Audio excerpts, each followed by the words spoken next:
విశాఖ యువతి లక్ష్మీ వాసంతి సురక్షితంగా ఉంది. ఆమెకు గాజువాకలోని ఓ ప్రైవేట్ ఆసుపత్రిలో వైద్య సేవలు అందిస్తున్నారు. అయితే ఆమెను ఎవరు తీసుకువెళ్లారు, ఎలా తిరిగి వచ్చిందనే దానిపై స్పష్టత రాలేదు. విశాఖలో వాసంతి అనే యువతి స్నేహితురాలి దగ్గరకు వెళ్లి తిరిగి ఇంటికి వస్తుండగా కోరమండల్ గేట్ దగ్గర గుర్తు తెలియని వ్యక్తులు వాసంతిని ఆటోలో బలవంతంగా ఎత్తుకెళ్లారు. గమనించిన స్థానికులు అలర్ట్ అయ్యేలోపే దుండగులు పారిపోయారు.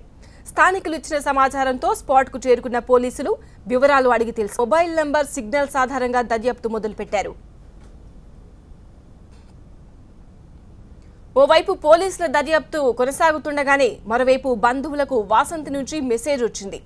తనను ఎవరో కారులో తీసుకువెళ్తున్నారని, వారి నుంచి తప్పించుకోవడానికి ప్రయత్నిస్తున్నారని మెసేజ్లో పేర్కొంది.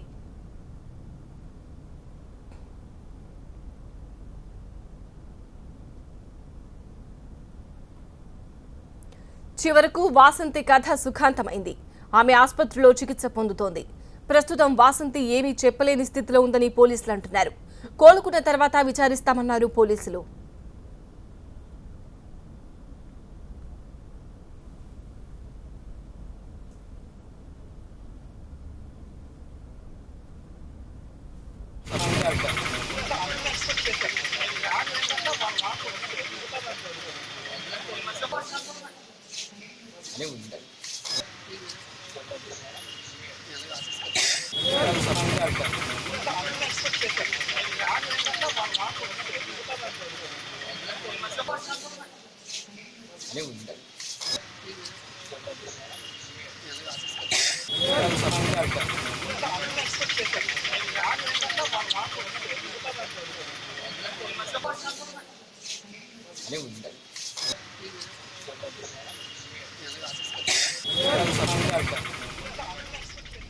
విశాఖ యువతి లక్ష్మీ వాసంతి సురక్షితంగా ఉంది.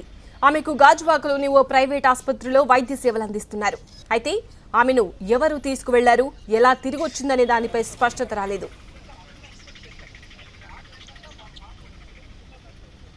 విశాఖలో వాసంతి అనే యువతి స్నేహితురాలి దగ్గరికి వెళ్లి తిరిగి ఇంటికి వస్తుండగా కోరమండల్ గేట్ దగ్గర గుర్తు తెలియని వ్యక్తులు వాసంతిని ఆటోలో బలవంతంగా ఎత్తుకెళ్లారు. గమనించిన స్థానికులు అలర్ట్ అయ్యేలోపే దుండగులు పారిపోయారు. స్థానికులు ఇచ్చిన సమాచారంతో స్పాట్ కు చేరుకున్న పోలీసులు వివరాలు అడిగి తెలుసుకున్నారు.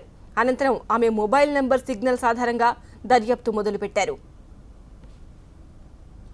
ఓవైపు పోలీసులు దర్యాప్తు చేస్తుండగానే మరోవైపు బంధువులకు వాసంతి నుంచి మెసేజ్ వచ్చింది. తనను ఎవరో కారులో తీసుకువెళ్తున్నారని, వారి నుంచి తప్పించుకోవడానికి ప్రయత్నిస్తున్నారని మెసేజ్లో పేర్కొంది.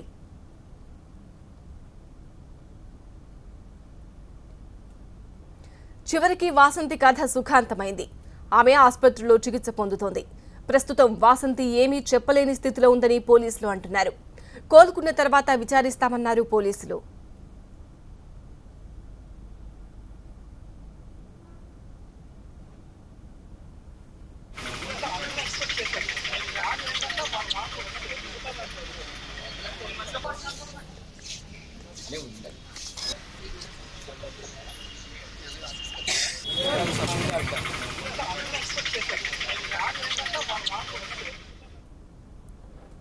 మొత్తం మీద విశాఖలో వాసంతి అనే యువతి కిడ్నాప్ కథ సుఖాంతమైంది.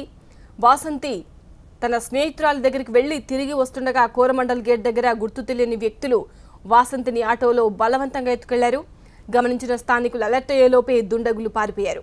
స్థానికులు ఇచ్చిన సమాచారంతో స్పాట్ కు చేరుకున్న పోలీసులు వివరాలు అడిగి తెలుసుకున్నారు. అనంతరం ఆమె మొబైల్ నెంబర్ సిగ్నల్స్ ఆధారంగా దర్యాప్తు మొదలుపెట్టారు. దర్యాప్తు కొనసాగుతుండగానే బంధువులకు వాసంతి నుంచి ఓ మెసేజ్ వచ్చింది. తననెవరో కారులో తీసుకువెళ్తున్నారని, వారి నుంచి తప్పించుకోవడానికి ప్రయత్నిస్తున్నారని ఆ మెసేజ్లో పేర్కొంది వాసంతి. చివరికి వాసంతి కథ సుఖాంతమైంది. ఆమె ప్రస్తుతం ఆసుపత్రిలో చికిత్స పొందుతోంది. వాసంతి ఏమీ చెప్పలేని స్థితిలో ఉందని పోలీసులు అంటున్నారు. కోలుకున్న తర్వాత పూర్తి వివరాలు సేకరిస్తామంటున్నారు పోలీసులు. వాసంతి క్షేమంగా తిరిగి రావడంతో ఆమె కుటుంబ సభ్యులు మీడియాకు, పోలీసులకు కృతజ్ఞతలు చెబుతున్నారు. వాసంతి షాక్లో ఉందని, ఇంకా తేరుకోలేదని అంటున్నారు. ముగ్గురు యువకులు కత్తులతో బెదిరించి తీసుకెళ్లారని వాసంతి చెప్పిందంటున్నారు ఆమె తల్లి. వాసంతి కిడ్నాప్ డ్రామాకు సంబంధించి మరిన్ని వివరాలు మా ప్రతినిధి ఖాజా అందిస్తారు. నిన్న స్నేహితురాలి ఇంటికి వెళ్లి తిరిగి వస్తుండగా అదృశ్యమైన లక్ష్మీ వాసంతి ఎట్టకేలకు సేఫ్ గా విశాఖ చేరుకుంది. గాజువాకలో బస్టాండ్ లో ఉన్న ఆమెను స్థానికులు పేరెంట్స్ సహకారంతో స్థానిక ప్రైవేట్ ఆసుపత్రి తరలించారు. అక్కడ చికిత్స అనంతరం ఇంటికి తీసుకొచ్చారు. అయితే ప్రస్తుతం ఆమె అపస్మారక స్థితిలో ఉంది, ఏమీ మాట్లాడలేని పరిస్థితిలో ఉందని ఆమె తల్లి చెబుతుంది. అయితే ఇదే విషయంపై మాట్లాడేందుకు మనతో పాటు లక్ష్మీ వాసంతి తల్లి మహాలక్ష్మి ఉన్నారు. అమ్మా చెప్పండి అమ్మా, లక్ష్మీ వాసంతి కండిషన్ ఇప్పుడు ప్రస్తుతం ఎలా ఉంది? అమ్మాయి సేఫ్గా ఇంటికి వచ్చిందండి. మీ అందరికీ కృతజ్ఞతలు. మీరందరూ చాలా హెల్ప్ చేశారు, మీ అందరికీ కృతజ్ఞతలు.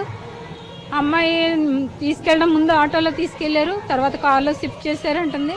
అసలు ఏ ఏరియా ఏంటి అనేది ఏమీ తెలియట్లేదు నాకు. స్వెట్స్ తీశారు, స్వెట్స్ లేపడం వల్ల నాకు ఏమీ తెలియలేదు, అంత చీకటిగా ఉంది. ఒక చోట మాత్రం నేను తప్పించుకుని పరుగులెట్టి ఒక అంకుల్ దొరికితే ఆ అంకుల్తో ఇలా చెప్తే ఆయన వెంటనే నన్ను అది ఆ ఏరియా చీరాలని చెప్పారు. అక్కడ చీరాల నుండి నన్ను బస్సు ఎక్కించారు, ట్రావెల్స్ బస్సు ఎక్కించారు. ఆ టికెట్ తీసి ఎక్కించారు అని చెప్పింది. ఆ అమ్మాయి బస్సు ఎక్కి కొంచెం రిలాక్స్ పడుకుందంట. తర్వాత ఏమో గాజువాక బస్ స్టాప్లో దిగి వెంటనే ఒక అమ్మాయికి వాళ్ళ డాడీ ఫోన్ నెంబర్ చెప్పేసి కళ్ళు తిరిగి పడిపోయిందంటండి. వెంటనే అమ్మాయి ఫోన్ చేయడంతో మేమందరం ఆ ఏరియా వెళ్ళేసరికి అమ్మాయి కళ్ళు తిరిగి పడిపోయి ఉంది. వెంటనే మేము ప్రైవేట్ హాస్పిటల్కి తీసుకెళ్ళాము, వాళ్ళు ట్రీట్మెంట్ చేశారండి. అమ్మాయి సేఫ్గా ఉంది. ఎంతమంది అమ్మా వాళ్ళు, ఎంతమంది ఉన్నారు, ఎలా బెదిరించారా అమ్మాయిని? ముగ్గురు వ్యక్తులు తీసుకెళ్లారంటండి. కత్తి పెట్టి బెదిరించారని చెప్పిందండి. నాకు కత్తి పెట్టి బెదిరించారు అని చెప్పింది. నేను తప్పించుకునే దారి కూడా నాకు దొరకలేదు, అంత ఇదిగా నన్ను చేశారు అని చెప్పింది. మెసేజ్లు అవి పెట్టింది కదమ్మా నేను 2-3 మెసేజ్లు, ఎలా పెట్టిందటమ్మా తను? మరి ఎలా పెట్టామంటే వాళ్ళు బయటికి వెళ్ళినప్పుడు బయటికి వెళ్ళిపోయారు, వాళ్ళు బయటికి వెళ్ళి మాట్లాడుకుంటుంటే నేను మెసేజ్ పెట్టానని చెప్పింది. ఆమె ఎక్కడి నుంచి తీసుకెళ్ళిపోయారమ్మా ఆయన్ని? గవర్నమెంట్ గేట్ దగ్గర నుంచి తీసుకెళ్లారండి. ఆటోలో ఎక్కించారు, తర్వాత కార్లో షిఫ్ట్ చేశారంట. ఎక్కడ అనేది తెలియదు. యాక్చువల్గా ఆ ముగ్గురు తీసుకెళ్లారు అని చెప్పేసి ఆ అమ్మాయి చెప్పింది మీకు. ఆ ముగ్గురిని పోలీసులు ఏం చేయాలని మీరు కోరుకుంటారు? వారికి ఎలా న్యాయంగా ఉంటే అలా చేయమని మేము కోరుకుంటామని, అంతేనండి. పోలీసు వారికి ఎలా న్యాయం అనిపిస్తే అలా చేయమని మేము కోరుకుంటామండి, అంతే. కానీ ఇలాంటి పరిస్థితి ఏ ఆడపిల్లలకి కూడా ఎట్టి పరిస్థితుల్లో జరగకూడదండి అనే మేము కోరుకుంటాం. ఏ ఆడపిల్లలకి ఎట్టి పరిస్థితిలో ఇలాంటి పరిస్థితి జరగకూడదు జన్మలో, అదే కోరుకుంటామండి. మా అమ్మాయికి వచ్చిన కష్టం ఎవరికి రాకూడదు, అంతేనండి. సో ఇది ఈ తల్లి వాసంతి తల్లి మహాలక్ష్మి ఆవేదన, ఆందోళన. ఇప్పటికీ తన కూతురు క్షేమంగా తిరిగి వచ్చినప్పటికీ తన కళ్ళల్లో చూస్తే ఒక్కసారిగా తన కూతురు వెళ్లిపోయిన తర్వాత ఆమె ఎంత బాధపడిందో, ఎంత దిగులు పడిందో మనకు స్పష్టంగా అర్థమవుతుంది. మరోవైపు ఏదైతే తల్లి ఆమెతో మాట్లాడే ప్రయత్నం చేసింది, ఇంకా వాసంతి షాక్ నుంచి ఇంకా తేరుకోలేకపోతుందని ఆ తల్లి చెబుతుంది. అయితే మాట్లాడిన కొద్ది మాటల్లోనే తనను ఆటోలో ఫస్ట్ ముగ్గురు యువకులు తీసుకెళ్లారు, కత్తితో బెదిరించి మరో కారులో ఆమెను ఎత్తుకెళ్లారు. ఆ తర్వాత చీరాల సమీపంలో వారి నుంచి తప్పించుకొని వస్తున్న క్రమంలోని ఓ వ్యక్తి తనకు హెల్ప్ చేసి బస్సు ఎక్కించాడు. ఆ బస్సులోనే తాను గాజువాక వరకు చేరుకున్నానని ఆ 2-3 మాటలు ఆ తల్లితో చెప్పింది. ప్రస్తుతం మాత్రం ఆమె ఎవరితో కూడా మాట్లాడే పరిస్థితి కనిపించట్లేదు. విచారణకు వచ్చిన పోలీసులు కూడా ఆమె స్పష్టంగా చెప్పలేకపోయింది. అంటే ఎంతటి భయం వచ్చిందంటే కనీసం కత్తితో బెదిరించి ఆ తర్వాత కనీసం తాగడానికి మంచినీళ్లు, తినడానికి ఆహారం కూడా ఇవ్వలేదు. దాదాపుగా 20 గంటలకు పైగా వారి వద్దే ఉంది. ఆ ఘటనలోనే ఆమె కొట్టుమిట్టాడుతూ ఉంది. ఎలాగోలాగా గాజువాక వరకు చేరుకుంది. ఈ ఉదయాన్నే గాజువాకలో అటుగా వెళ్తున్న ఓ యువతి మొబైల్ తీసుకుని తన తండ్రికి కాల్ చేసింది. అప్పటికప్పుడే కుప్పకూలిపోయింది. దీంతో స్థానికులు, పేరెంట్స్ అక్కడ చేరుకుని ఆమెను స్థానిక ప్రైవేట్ ఆసుపత్రి తరలించారు. అక్కడ వైద్య చికిత్సలు చేసిన తర్వాత ఆమెను ఇంటికి తరలించారు. ప్రస్తుతం ఆమె ఇంట్లో ప్రస్తుతం సేఫ్ గా ఉంది. అయితే ఆమె షాక్ నుంచి ఇంకా తేరుకోలేకపోతుంది. అయితే తన కూతురు, తన కుటుంబానికి జరిగిన అన్యాయం ఏ తల్లికి, ఏ కూతురికి రాకూడదని ఆ తల్లి తీవ్రంగా ఆవేదించుంటుంది. మరోవైపు ఆ ముగ్గురు యువకులు ఎవరై ఉంటారో అని దానిపై పోలీసులు ఆరా తీస్తున్నారు. వారికి పోలీసులు తమదైన శైలిలో శిక్ష ఇవ్వాలని ఆ తల్లి కోరుకుంటుంది. ఎవరికి కూడా ఇటువంటి కష్టం రాకూడదని తల్లి ఆవేదనతో అంటుంది. ఇది ఇక్కడ పరిస్థితి. కెమెరా పర్సన్ కృష్ణతో ఖాజా, TV9 విశాఖపట్నం.